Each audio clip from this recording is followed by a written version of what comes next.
Welcome to Pivot Parenting, where we help parents of teens overcome regret and disappointment to find peace and connection in every situation.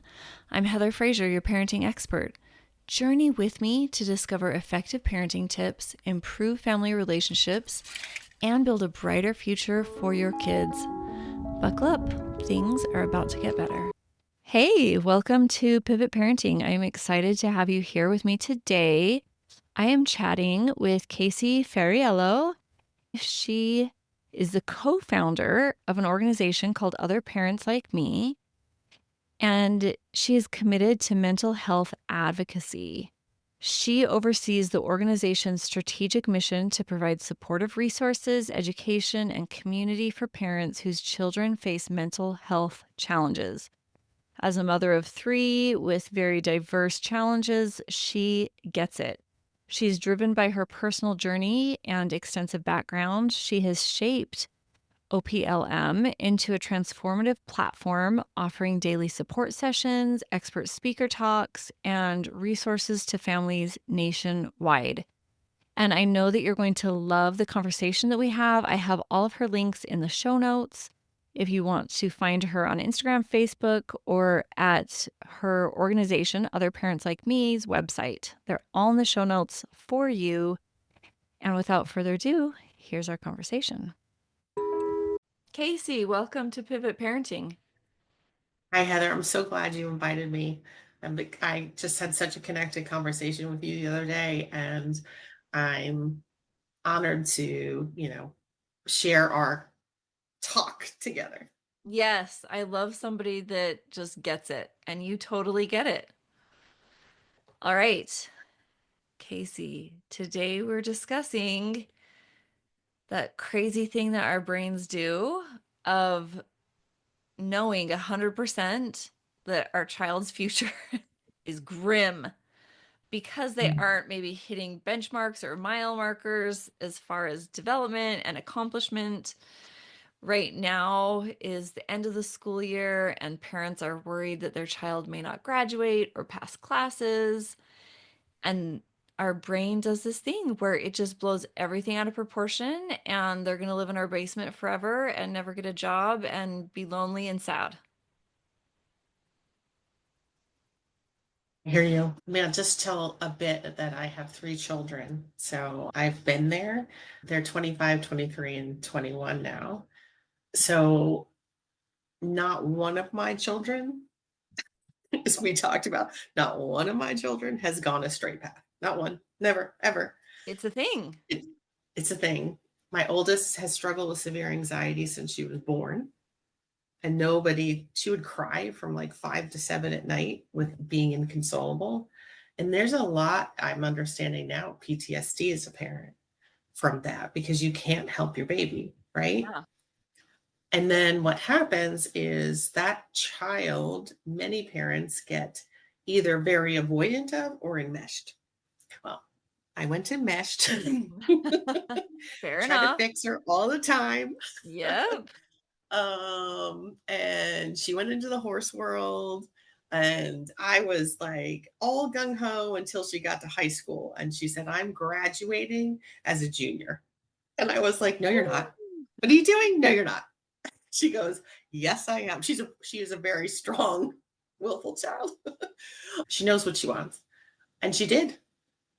She went to ride in her junior year and rode horses in Florida at something called in Palm Beach called WEF. And it's a huge equestrian event that lasts for months. And she did school there 1 day a week and got everything done she needed done and graduated as a junior.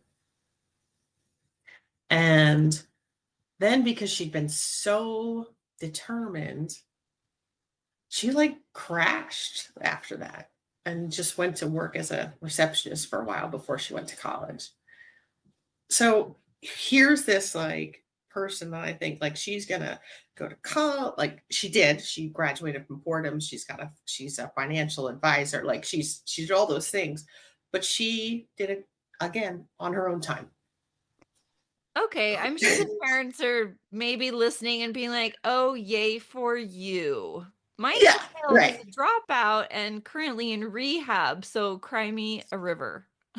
Okay, so let's go to my second child. Yes, yes. Let's go to my second child. ADHD, early childhood trauma, and he discovered substances Yep. in 8th grade. And it blew up in his between his sophomore and junior year. And okay, now I did not know about school refusal when he was a sophomore. But my son was doing school refusal. I just didn't know that's what he was doing. What He is missed school third, refusal? meaning that they just lay there and going, I'm not getting it, or I'm too tired, or and they just don't. Okay. They're not They going to refuse to go school. to school. They refuse, absolutely refuse to go to school. Okay. My son missed 30 days of school that year. And I was like, oh, I'm this like, oh, we're going to support you. Okay.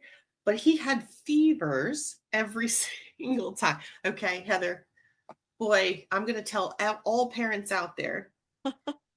My son was in withdrawal multiple times. Okay, So those he were the would miss a fevers. week. And those were the fevers. I had no idea. So just because a child has fevers does not mean that they're sick. Fair enough. Yeah. Yeah. All right. Uh, So this probably felt really isolating in either situation yeah.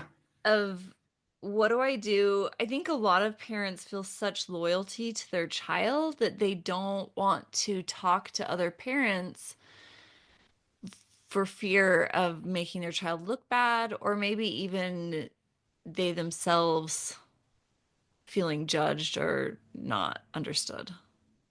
100%. I think I took care of it and fixed it and had the doctor write a note for the 30 days because I was embarrassed. I was embarrassed. Yeah. And then when we discovered right after that how bad his use was, because right after that year, we were traveling and we found cocaine in his bag. I was like, I am the biggest idiot parent on the planet. I hope someone else out there has felt this way. Like, how did I miss this? Yeah. I know I have. Maybe not cocaine, but I get how it can be something so blatantly obvious and you think the world of your kid and you don't think that it would ever be your household Yeah. Yeah. My and son didn't you don't go to know. junior and senior year. Okay. So let's talk about what you did in response to your kids not fitting the norms.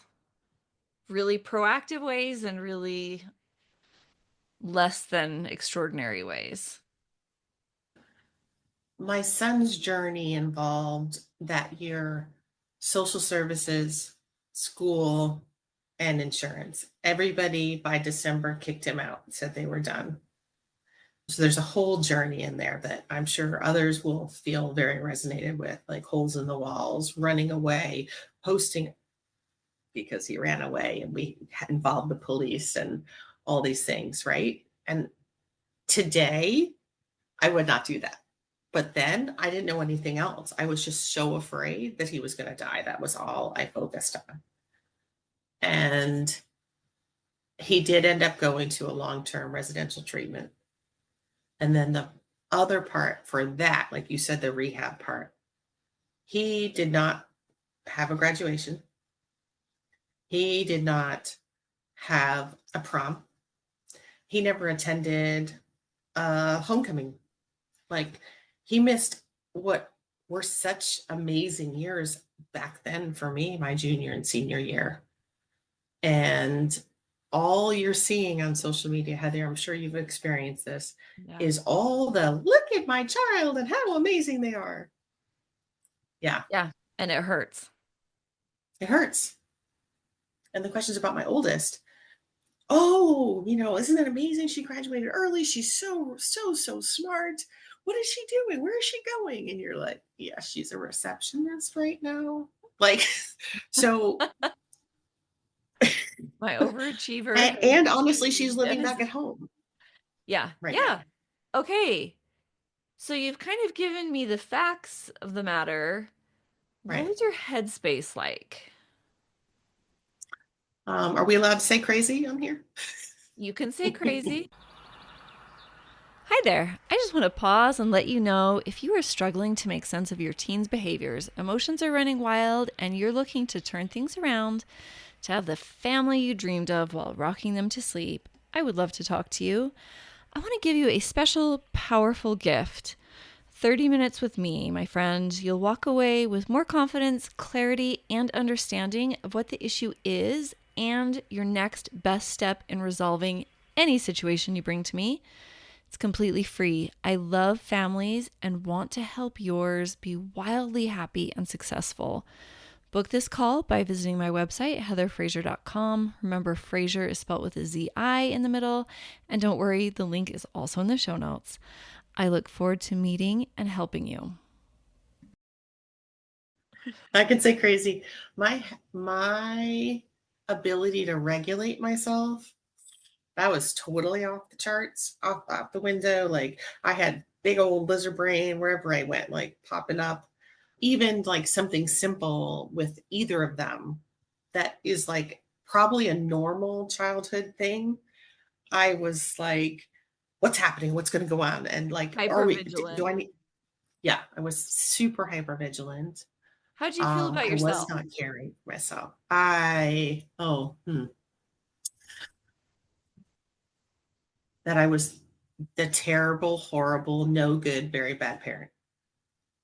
And how'd you feel about your kids? Okay, I'm going to say this out loud, and I'm sure maybe you've said it. I'm hoping you've said it. I hated them at times. Yeah. I did. Like, how are they doing this to me? It became about Yep. me and not about that they were struggling. Yeah. Well, and they just turn your life upside down, right? Yeah. And and then we hate ourselves for hating our kid because what kind of crap parent hates their kid? Yeah. Yep. It's just like this Yep. vicious cycle. And when you have a substance use kid that, who did in the end overdose before he went to the long-term residential, he's alive. And all those things that you've been trying to prevent since June all the way to December happened, and he doesn't remember 5 days of his life, and you sat in the hospital and watched his blood pressure drop to 10. It's like, how am I not able to save him? That's our job, right? Is to rescue our kids. I thought. Yeah. I don't think that anymore. No, I think that that's really common. So I'm guessing that you felt very isolated. Very. Okay. We're sort of at the pit of despair in your story. So what turned things around for you? Peer support groups. Say more. I started going to peer support groups locally. At the time, it was Al Anon. And just hearing other people talking about their partner or talking about their older child, or because my kid was 16, talking about their parent and hearing that chaos that they also had in their house, I was felt really less alone.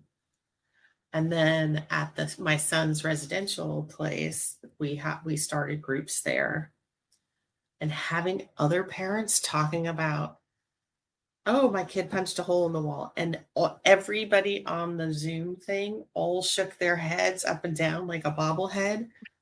Like I they don't get know. it.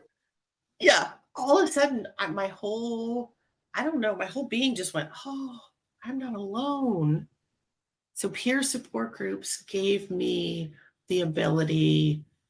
First, it was self care, right? Because I was dedicating time for me.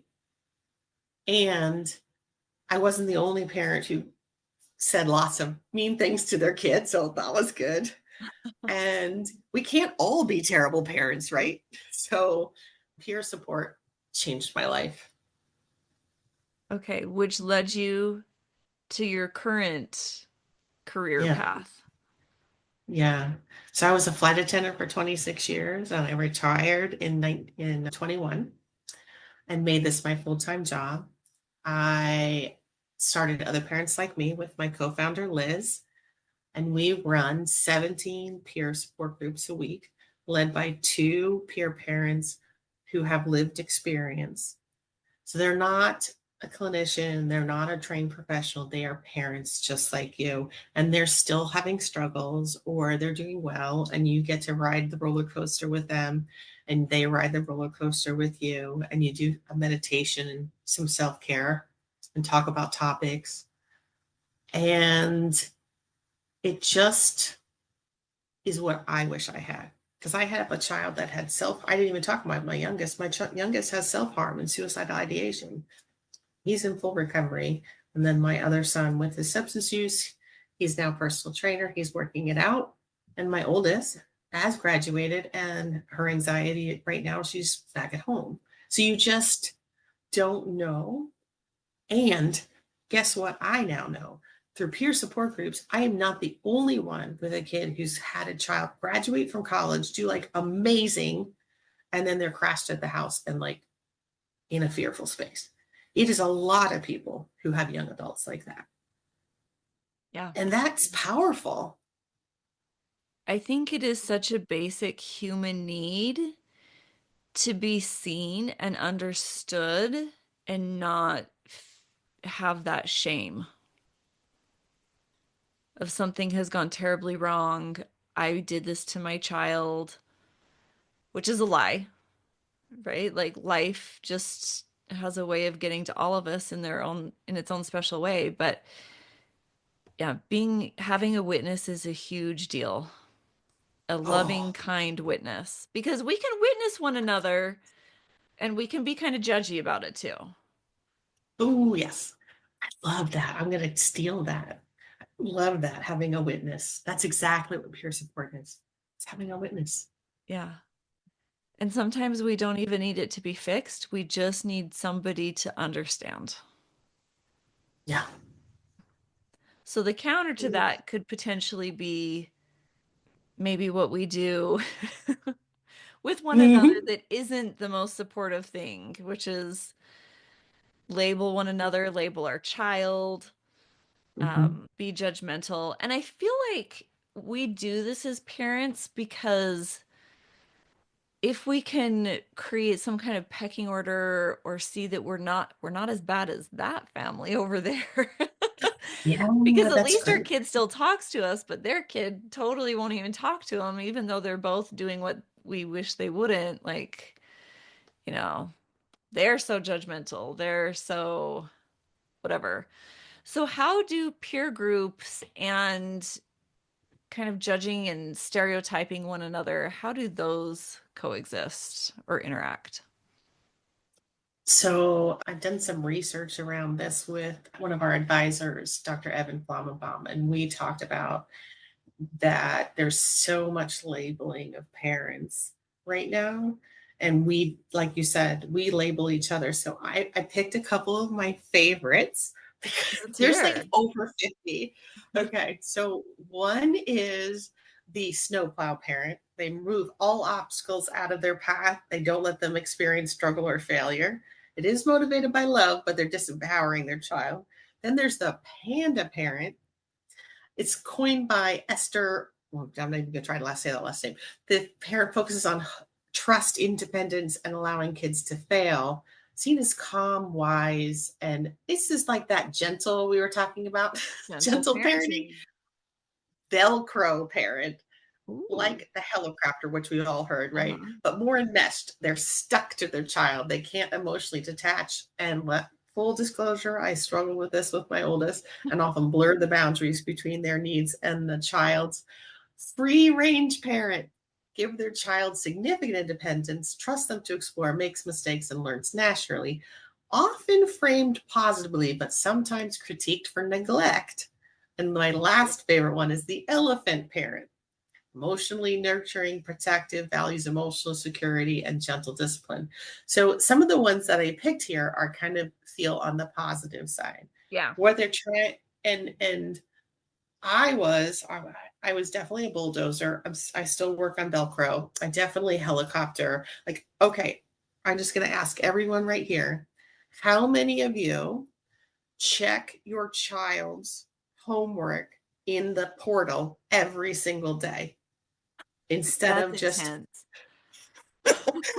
and that you then go, you missed this. I totally did that with my son who missed the 30 Yep. days. I was that parent.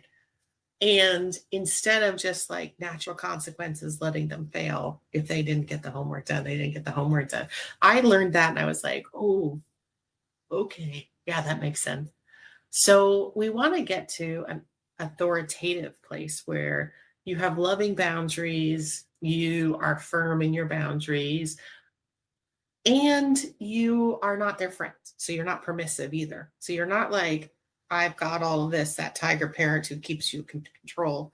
You're in this other more like elephant thing. And what we did a research on it with our peer support groups is that parents come in as all these like super controlling or completely enmeshed or micromanaging or what'd you say, hypervigilant.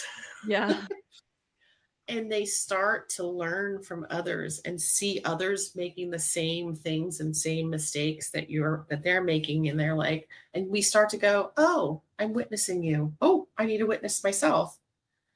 And they start to change and they move to an authoritative position, and they're like, wow, this has changed my family. It changes your whole dynamic in your family if you start to move into a more confident, comfortable, regulatory self-care position. It's amazing. Yeah. And I think that a big piece of that is not buying into the tale that we want to believe that, if they come home high, if they don't get their assignments in, that their future is doomed and we have to control the situation because we literally can't. Like anybody who's really doubled down trying to control it, especially a teenager, like they know that's pretty hard to do. And so to even try to sway them in a way that protects them or helps them not be doomed can often actually sabotage Yeah, they're really after. exactly. And I'm not saying to not have rules and structure and boundaries. We definitely, I mean, the stats are pretty solid that those are important things. But the piece that we have to give away is thinking that in order for us to believe their future isn't doomed, that it has to look like X, Y, and Z. But it could look like MN or WQRP. Like we just don't know. Yeah, I mean, I believe that all of my children were going to go to college. I was going to see everyone graduate from high school. By the way, not Yep. one, because I Not told you about my one. oldest, I told you about my middle, and my youngest was during the pandemic. so, So there so you not go. one, and no proms. So, um, so funny. Like you just never know. You never That was my know. trajectory, right? That was my trajectory. And here I have my 25-year-old home struggling, and I could be in this place of she's never going to amount to something. I try to be in a place of this is her turn to figure it out. And you know what? She will. It may not look like I want it to, but she will. And my middle child is a personal trainer. Like he's like, I'm not going to college. I don't want any of that debt. And he Yeah, lives with a friend in Austin, Texas. So that's amazing. yeah. All right. What words of wisdom do you have for the parents listening that really do buy into, like, I don't know how this could turn around? Is if you're going to start to ask the questions, the why aren't you doing this? The you kind of questions. My biggest tool is to pause. And how I pause is I will text all the things that I want to say to one of my friends.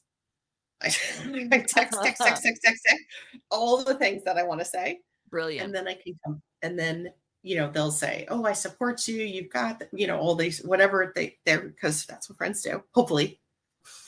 And then I come back and say, what can I do for you? Do you need help? Can I listen to you in some way? And let them tell you what they need. And then if they ask for advice, I'll just give you a little clue. My oldest is like, you never give advice. I don't give any advice. I just go, well, these are things that I have tried that I liked, or these are a couple of things that you might be able to try. I always have to have two So or three. suggestions. I stay in suggestions, not advice. You got it. Perfect. Perfect. So you keep Without, it about them. yes, You vent your about me business to somebody else, and then your conversation with them is all about them. all about them. And it's powerful. Yeah. And I will tell you honestly, ready? My son, when he was living home and he didn't know what he was going to do, I just did this one thing. Have you ever considered being a personal trainer? And he's like, huh, yeah. And then Just plant the seed. 3 weeks later, he said, you know what? I want to be a personal trainer. And it was his idea. I had nothing to do Brilliant. with it. Brilliant. I love it. Okay. How can listeners find out more about your support groups? Super easy. Let's just go to oplm.com. So other parents like me, and it's oplm.com. And we have the opportunity and gift for you to do a 2-week free trial and try all 17 support groups. There's men's, women's, adopted family, book club, self-compassion, gratitude. Like we're not only in the hard stuff. And we do speaker talks every week. So keep an eye out for that and join the newsletter so you know when those are coming up, and see the power of support for yourself. I love that. And my friends listening, all those links are in the show notes. So if your hands are busy, fear not. I have written it down for you, and the link is right there. All right. Thank you so much, Casie, for coming on. Thank you, Heather, for having me. Heather is the one, an expert in the field. She knows her parenting stuff, including how confusing it can be. You've tried it all, and it's a lost cause. Crying in the closet cause you failed at being a mom. But think again, there's peace around the corner and there's hope in your hands. Your kid just wants your love and you want it from them. So take a pivot